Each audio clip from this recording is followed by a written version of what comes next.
Hipertensión pulmonar. ¿Cómo hago para tomarme la tensión del pulmón? Dice la gente. Entonces, ¿cuál es el síntoma? Contame todo eso, Olga. ¿Cómo estás? ¿Qué tal, Ricardo? Bien.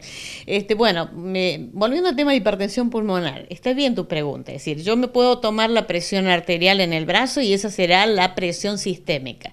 La presión pulmonar no la puedo medir desde afuera.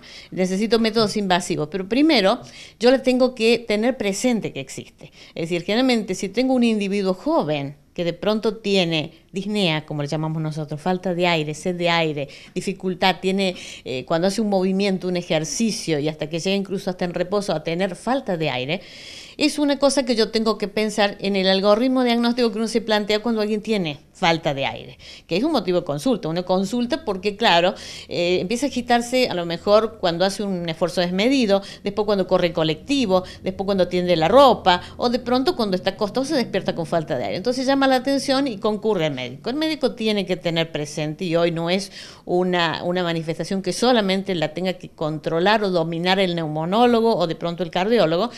El hipertenso pulmonar puede ir a una consulta con un clínico y el clínico tendrá que presumir que puede tratarse de eso, sobre todo si es un paciente joven o si es un paciente que es un poco más añoso y tiene otras patologías que están asociadas con la hipertensión. Por ejemplo, que sea un EPOC, que tenga un antecedente de fibrosis pulmonar, que tenga, por ejemplo, una cardiopatía de base o que sea muy joven y que tenga una congénita. Una cardiopatía congénita.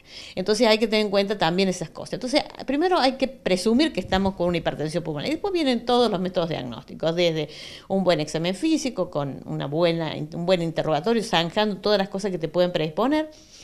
Después viene, por supuesto, un buen examen físico, que vos lo revises, que empiezas a encontrar síntomas pulmonares, ruidos raros.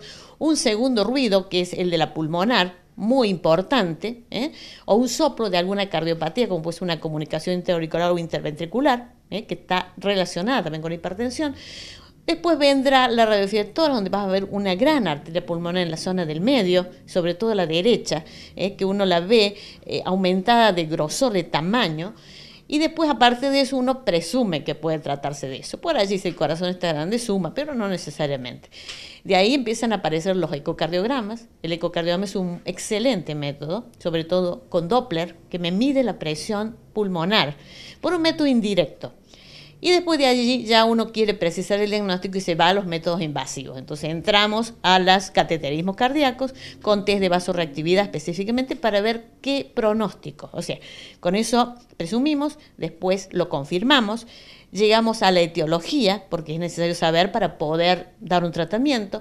Tenemos con un método invasivo ya el pronóstico, vemos cómo va a andar este paciente si yo le pongo tal o cual medicación, porque estamos haciendo un test de vasorreactividad que es una prueba diagnóstica y además terapéutica. Y de allí vemos una perspectiva de pronóstico.